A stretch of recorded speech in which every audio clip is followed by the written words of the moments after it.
지난 이야기, 양반댁에서 은비녀가 사라졌습니다. 김도연은 비녀에 새겨진 청송우물의 단서를 따라 10년 전 익사 사건의 진실을 밝혀냈죠. 우물 속에서 발견된 천조각엔 이렇게 적혀 있었습니다. 진실은 우물 속에, 거짓은 세상에. 그리고 모든 비밀이 드러난 그날 새벽, 누군가 또다시 쓰러졌습니다. 사흘이 지났습니다. 이양구의 열은 내렸지만 몸은 여전히 약해 보였습니다. 김도연은 매일 양반댁을 찾아 그의 상태를 확인했습니다. 그날 오후, 이양구가 마침내 침상에서 일어날 수 있었습니다. 선비님, 제가 모든 것을 말씀드리겠습니다. 편찮으신데 무리하지 마십시오. 아닙니다. 이제는 더 이상 숨길 수 없습니다. 이양구가 창밖을 바라보며 천천히 입을 열었습니다. 먼저 청하의 은비녀를 가져간 건 저였습니다. 김도연의 눈이 커졌습니다. 도련님께서? 아버지께서 남기신 물건이라 무슨 비밀이 있는지 확인하고 싶었습니다. 그날 밤 청하가 잠든 후 몰래 가져가서 자세히 살펴봤습니다. 그래서 청송우물이라는 글자를 발견하신 겁니까? 이양구가 고개를 끄덕였습니다. 네, 그제야 깨달았습니다. 아버지께서 돌아가시기 전날 저에게 하신 말씀. 한구야, 만약 내게 무슨 일이 생기면 우물을 기억해라. 그 의미를. 김도연이 조심스럽게 물었습니다. 그래서 은비녀를 다시 돌려놓으신 건가요? 네, 확인 후 새벽에 다시 제자리에 놓았습니다. 하지만 그 비밀을 혼자 알고 있기에는 너무 무거웠습니다. 이양구의 목소리가 떨렸습니다. 10년 전 아버지께서 돌아가신 후 겉으로는 제가 집안을 이끌어왔지만 실제로는 큰아버지의 영향력 아래 있었습니다. 큰아버지는 가문의 어른이셨고 저는 그분의 뜻을 거역할 수 없었습니다. 큰아버지와 아버지는 사이가 좋지 않으셨나요? 네, 아버지는 백성들을 생각하셨고 큰아버지는 오직 가문의 이익만을 생각하셨습니다. 두 분은 자주 다투셨지요. 그리고 선비님께서 우물터를 조사하신다는 얘기를 들었습니다. 그날 밤 저는 아버지께서 남기신 두 번째 은비녀를 우물터에 숨겼습니다. 선비님께서 그날 밤 저를 보셨지요? 김도연이 고개를 끄덕였습니다. 네, 봤습니다. 도련님께서 은비녀를 돌틈에 숨기신 것을. 이양구가 쓴웃음을 지었습니다. 역시 아버지께서는 돌아가시기 전날 두 개의 은비녀를 제게 주셨습니다. 하나는 청아에게 주라고, 하나는 만약 내게 무슨 일이 생기면 우물터에 숨기고 절대 찾지 말라고 하셨습니다. 그런데 왜 그 다음날 밤에 다시 가신 겁니까? 이양구가 고개를 떨구었습니다. 선비님께서 천조각까지 발견하셨다는 소식을 들었습니다. 그리고 혹시 은비녀도 발견하셨을까봐 두려웠습니다. 만약 선비님께서 은비녀를 가져가시면 큰아버지께서 알게 될까봐. 그래서 다시 가서 회수하려 했습니다. 그때 독초를? 네, 어두웠고 급한 마음에 손으로 이것저것 더듬다가 목초를 만진 것 같습니다. 이양구의 눈에서 눈물이 흘러내렸습니다. 쓰러져 죽을 뻔했을 때 아버지께서 마지막 순간 느꼈을 공포와 고통이 느껴졌습니다. 그리고 깨달았습니다. 더 이상 침묵으로는 아버지를 위로할 수 없다는 것을. 김도연이 조심스럽게 물었습니다. 그날 새벽 은비녀 회수는 성공하셨습니까? 이양구가 고개를 저었습니다. 아닙니다. 독초를 만진 후 정신이 혼미해져서 그냥 비틀거리며 돌아왔습니다. 그날은 회수하지 못했습니다. 그럼 지금 은비녀는? 오늘 새벽에 제가 회복한 후 다시 가서 회수했습니다. 그리고 다락방 비밀 서랍에 숨겨두었습니다. 그날 밤 김도연은 김할매와 함께 이양구의 말을 곱씹고 있었습니다. 할매, 이한구 도련님이 드디어 마음을 연 것 같습니다. 모든 진실을 말씀하셨습니다. 그렇구나. 첫 번째 은비녀를 가져간 것도 자기였다니. 10년 동안 짊어진 짐이 얼마나 무거웠겠느냐. 내일 우물을 파기로 했습니다. 도련님도 동의하셨고요. 바로 그때 밖에서 이상한 소리가 들렸습니다. 누군가 김할매의 집 주변을 배회하고 있었습니다. 김도연이 재빨리 문을 열고 나가자 어둠 속으로 사라지는 그림자가 보였습니다. 서시오! 김도연이 뒤쫓았지만 그림자는 골목 사이로 사라졌습니다. 하지만 땅에는 발자국이 남아 있었습니다. 이 발자국 물에 젖어 있군. 김할매가 촛불을 들고 나왔습니다. 진흙이 묻어 있구나. 그리고 이 흙은 뒷산 우물터 근처 흙입니다. 누군가 우물터에 갔다 온 후 이곳을 찾아온 것이었습니다. 다음 날 아침 김도연이 양반댁을 찾아가자 마당이 소란스러웠습니다. 무슨 일입니까? 하인 박석이가 떨리는 손으로 마당 한쪽을 가리켰습니다. 저기 발자국이. 마당 흙바닥에 젖은 발자국이 선명하게 찍혀 있었습니다. 발자국은 대문에서 시작되어 안채 창문 쪽으로 향하다가 갑자기 사라졌습니다. 김도연이 발자국을 자세히 살폈습니다. 어젯밤 김할매 집 근처에서 본 발자국과 같습니다. 이정아가 불안한 표정으로 다가왔습니다. 선비님, 무서워요. 귀신이 아닐까요? 귀신은 발자국을 남기지 않습니다. 이건 사람의 것입니다. 박석이가 조심스럽게 말했습니다. 사실은 이게 처음이 아닙니다. 뭐라고요? 선비님께서 처음 우물터에 가신 그날 이후로 거의 매일 밤 이런 발자국이 생겼습니다. 마을 사람들이 귀신 소행이라고. 김도연이 발자국을 따라가 봤습니다. 발자국은 안채 창문 앞에서 멈춰 있었습니다. 마치 누군가 창문을 들여다본 것처럼. 이 사람은 뭔가를 감시하고 있습니다. 김도연은 박석이를 따로 불렀습니다. 박석이, 당신은 뭔가 알고 있는 것 같습니다. 솔직히 말해 주십시오. 박석이의 얼굴이 창백해졌습니다. 저는 두려워 마십시오. 진실을 말하면 해치지 않을 것입니다. 박석이가 무릎을 꿇었습니다. 10년 전 주인 나리께서 돌아가신 그날 밤 저는 그곳에 있었습니다. 김도연의 눈이 커졌습니다. 목격자였단 말입니까? 네, 당시 저는 14살이었습니다. 심부름을 마치고 돌아오는 길에 우물가에서 이상한 소리를 들었습니다. 무슨 소리? 다투는 소리, 그리고 비명. 저는 무서워서 바위 뒤에 숨었습니다. 그리고 두 사람을 봤습니다. 누구였습니까? 한 명은 주인 날이었고 다른 한 명은 두건을 쓰고 있어서 얼굴을 볼 수 없었습니다. 박석이의 목소리가 떨렸습니다. 그 사람이 주인 나리를 우물에 밀어 넣었습니다. 그리고 우물 속으로 뭔가를 던졌습니다. 김도연의 등골이 서늘해졌습니다. 왜 지금까지 말하지 않았습니까? 말하고 싶었습니다. 수없이 말하고 싶었습니다. 하지만 저는 어린 하인이었고 누가 저를 믿어주겠습니까? 무엇보다 범인에게 발각되면 저도 죽을까봐 두려웠습니다. 그래서 매일 밤 우물가에? 박석이가 고개를 끄덕였습니다. 선비님께서 우물터를 조사하신다는 얘기를 듣고 죄책감을 이길 수 없었습니다. 매일 밤 우물가에 가서 주인 나리께 용서를 빌었습니다.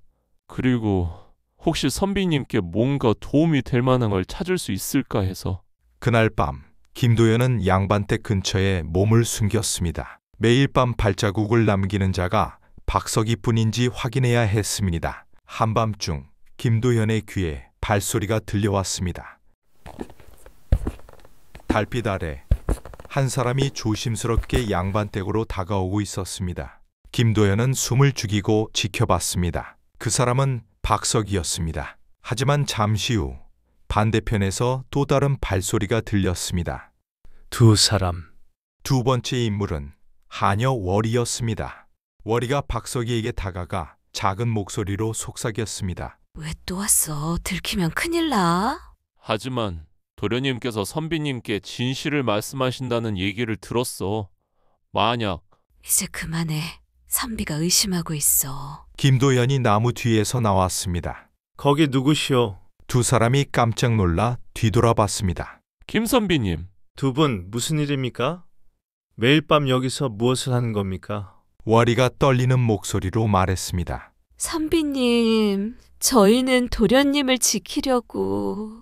지킨다? 월이가 고개를 숙였습니다. 도련님께서는 10년 동안 큰 짐을 지고 사셨습니다.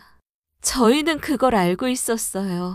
그래서 혹시 누가 도련님께 해를 끼칠까봐. 김도연이 날카롭게 물었습니다.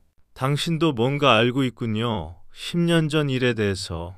월이의 눈에서 눈물이 흘러내렸습니다. 몇 년 전 도련님께서 혼잣말을 하시는 걸 우연히 들었어요. 아버지, 용서하십시오. 진실은 우물 속에 있지만 청아를 지켜야 합니다. 김도연이 고개를 끄덕였습니다. 그래서 우물이 중요하다는 걸 알았군요. 네.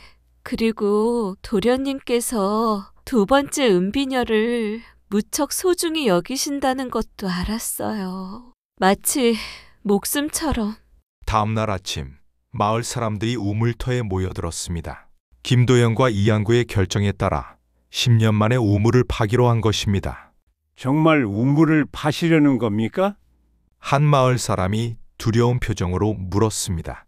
김할매가 앞으로 나섰습니다. 마을 사람들아, 두려워 마시오. 귀신은 없소. 진실만이 있을 뿐이요. 10년 동안 숨겨진 진실을 밝힐 때가 왔단 말이오. 김도연이 결연한 표정을 지었습니다. 귀신은 없습니다. 다만 진실을 숨기려는 자들이 있을 뿐입니다. 잠시 침묵이 흘렀습니다. 그리고 한 마을 사람이 앞으로 나섰습니다. 그렇다면 우리도 돕겠습니다. 진실을 밝힙시다. 저도 돕겠습니다. 마을 사람들이 하나둘씩 나서기 시작했습니다. 오후 내내 우물을 팠습니다. 박석이와 마을 청년들이 삽을 들었고 김도연은 지시를 했습니다. 해가 뉘엿뉘엿 넘어갈 무렵 우물의 모습이 조금씩 드러나기 시작했습니다. 조심하세요. 더 깊어지면 위험합니다. 이정아가 걱정스러운 목소리로 말했습니다. 더 깊이 파보십시오. 김도연이 지시했습니다. 그때 삽에 뭔가 단단한 것이 걸렸습니다. 이건 김도연이 조심스럽게 흙을 걷어내자 기름 먹인 천으로 쌓인 나무 상자가 나타났습니다. 상자다. 마을 사람들이 웅성거렸습니다. 김도연이 상자를 꺼내 천을 벗기고 조심스럽게 열었습니다. 기름 먹인 천 덕분에 상자 안의 물건들은 비교적 온전하게 보존되어 있었습니다. 이건 문서들. 이양구가 떨리는 손으로 문서를 집어들었습니다. 토지 문서. 그리고 이건 무슨 문서입니까? 마을 전답의 소유권 문서입니다. 그런데 조작된 흔적이 있습니다. 김도연이 문서를 자세히 살폈습니다. 원래 백성들 소유였던 땅이 양반들 명의로 바뀌어 있었습니다. 누가 이런 짓을? 이양구가 문서 끝에 적힌 도장을 가리켰습니다. 그의 얼굴이 창백해졌습니다. 사또, 그리고 우리 집안의 큰아버지. 뭐라고요? 10년 전 큰아버지께서 사또와 결탁해서 백성들의 땅을 빼앗았던 겁니다. 그리고 아버지께서 그것을 알고 막으려 하셨고. 그래서 김도연의 목소리가 낮아졌습니다. 살해당한 겁니다. 다음 날 아침 소문은 마을 전체로 퍼졌습니다. 우물에서 문서가 나왔다는 것, 그 문서에 큰아버지의 도장이 찍혀 있다는 것. 김도연과 이양구가 문서를 들고 관가로 가려는 순간 양반댁 대문 앞에 한 노인이 지팡이를 짚고 서 있었습니다. 큰아버지. 이양구의 목소리가 떨렸습니다. 노인의 얼굴은 이양구와 닮아 있었지만 훨씬 더 날카로웠습니다. 한구야, 그 상자를 내려놓거라. 이미 끝난 일이다. 끝난 일? 아버지를 죽인 것이 끝난 일입니까? 마을 사람들이 하나둘씩 모여들기 시작했습니다.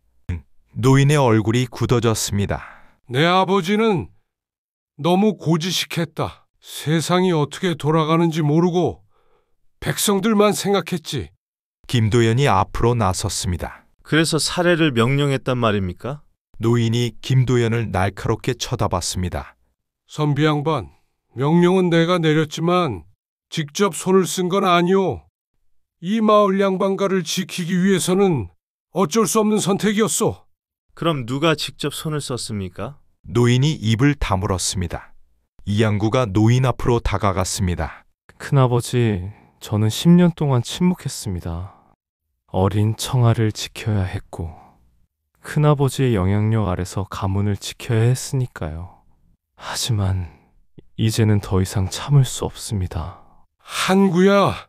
이양구의 눈에서 눈물이 흘러내렸습니다. 이것이 아버지께 드릴 수 있는 마지막 효도입니다. 이양구가 문서를 김도현에게 건넸습니다. 선비님, 이 문서를 관가에 넘겨주십시오. 항구, 네가 무슨 짓을 하는 건지 아느냐? 노인이 소리쳤습니다. 하지만 이양구는 흔들리지 않았습니다. 김도현이 문서를 받아들었습니다. 걱정 마십시오, 도련님. 제가 반드시 진실을 밝히겠습니다. 노인이 갑자기 앞으로 나서며 소리쳤습니다. 그 문서를 내놔라. 하지만 마을 사람들이 노인을 막아섰습니다. 나리, 이제 그만하십시오. 진실을 밝힐 때입니다. 그날 밤 김도현은 문서를 안전한 곳에 보관하기 위해 양반댁 사랑채에 머물렀습니다. 한밤중 이청아의 비명소리가 들렸습니다. 김도현이 급히 밖으로 나가자 저택 뒤편 다락방에서 불길이 치솟고 있었습니다. 다락방? 마을 사람들이 달려와 물을 길어 날랐습니다. 다행히 불은 곧 잡혔지만 다락은 반쯤 타버렸습니다. 이양구가 절규했습니다. 아버지 물건들이 모두... 김도현이 탄 다락을 바라보았습니다. 누군가 일부러 불을 지른 것이 분명했습니다. 도련님, 다락방에 뭐가 있었습니까? 아버지의 편지들, 그리고 이양구가 말을 멈췄습니다. 두 번째 은비녀. 사흘 전 우물터에서 회수한 후 다락방 비밀 서랍에 숨겨두긴 했습니다. 김도현의 얼굴이 굳어졌습니다. 범인은 그걸 알고 있었군요. 김도현이 다락 주변을 조사하자 담장 근처에서 발자국을 발견했습니다. 이 발자국 최근에 생긴 것입니다. 기말매가 다가왔습니다. 도연아, 이 발자국 뒷산 쪽으로 이어지는구나. 김도현이 발자국을 따라가자 그것은 뒷산 숲속으로 향하고 있었습니다. 범인은 아직 멀리 가지 않았습니다. 하지만 밤이 깊어 더 이상 추적할 수 없었습니다. 다음 날 아침 김도현은 탄 다락을 다시 조사했습니다. 그리고 구석에서 반쯤 탄 편지 한 장을 발견했습니다. 이건 한구에게 만약 내가 돌아오지 못한다면 진실은 두 번째 은비녀 안에. 그 뒤는 불에 타서 읽을 수 없었습니다. 두 번째 은비녀 안에 뭔가가 숨겨져 있다. 김도현이 이양구를 급히 찾았습니다. 도련님, 은비녀가 정말로 다락방에서 불에 탔습니까? 이양구가 놀란 표정을 지었습니다. 아닙니다. 다행히 그 전날 밤 불안한 마음에 다른 곳으로 옮겼습니다. 어딥니까? 사랑채 마룻바닥 및 아버지께서 생전에 비밀 문서를 숨기시던 곳입니다. 혹시나 해서 하루 전날 옮겨놓았습니다. 김도현은 사랑채로 달려갔습니다. 이양구가 마룻바닥 한 귀퉁이를 들어올리자 작은 공간이 나타났습니다. 이양구가 손을 넣어 무언가를 꺼냈습니다. 천으로 쌓인 은비녀였습니다. 김도현이 은비녀를 받아들었습니다. 햇빛에 비춰보니 비녀의 끝부분이 이상하게 만들어져 있었습니다. 이 부분 열리는 것 같습니다. 김도현이 조심스럽게 비녀 끝을 돌리자 작은 나사처럼 빠져나왔습니다. 그리고 그 안에서 작은 종이 쪽지가 나왔습니다. 뭔가 있습니다. 김도현이 쪽지를 펼쳤습니다. 거기에는 이렇게 쓰여 있었습니다. 살인자는 사또의 신복 김철수, 증거는 사또 관아 뒤뜰 우물에 모두가 숨을 죽였습니다. 기말매가 중얼거렸습니다. 김철수, 10년 전 갑자기 사라진 그 사내. 김도현이 이양구를 바라봤습니다. 도련님, 이제 모든 진실이 밝혀질 것 같습니다. 하지만 더 큰 위험이 다가올 것입니다. 사또가 연루된 일이니. 김도현의 눈빛이 날카로워졌습니다. 하지만 멈출 수 없습니다. 진실은 반드시 밝혀져야 합니다. 사라진 은비녀의 비밀이 마침내 밝혀졌습니다. 이양구가 가져간 첫 번째 은비녀에서 청송우물이라는 단서를 찾았고 우물에서 토지 문서를 발견했습니다. 그리고 두 번째 은비녀 안에는 진짜 살인자의 이름이 숨겨져 있었습니다. 김철수, 10년 전 사건 직후 갑자기 마을에서 사라진 사또의 신복. 하지만 그는 어디로 간 것일까요? 그리고 사또 관아 뒤뜰 우물에는 어떤 증거가 숨겨져 있을까요? 김도현의 수사는 이제 마을을 넘어 관아로 향하고 있습니다. 하지만 권력과 맞서는 일은 목숨을 걸어야 하는 일이었습니다. 사또 관아로 향하는 김도현, 그곳에서 발견되는 또 다른 충격적인 증거, 그리고 10년 만에 다시 나타난 김철수의 정체. 모든 퍼즐 조각이 맞춰지기 시작합니다. 하지만 진실에 가까워질수록 위험도 함께 다가오고 있습니다. 다음 이야기 제3화 관아의 비밀에서 계속됩니다.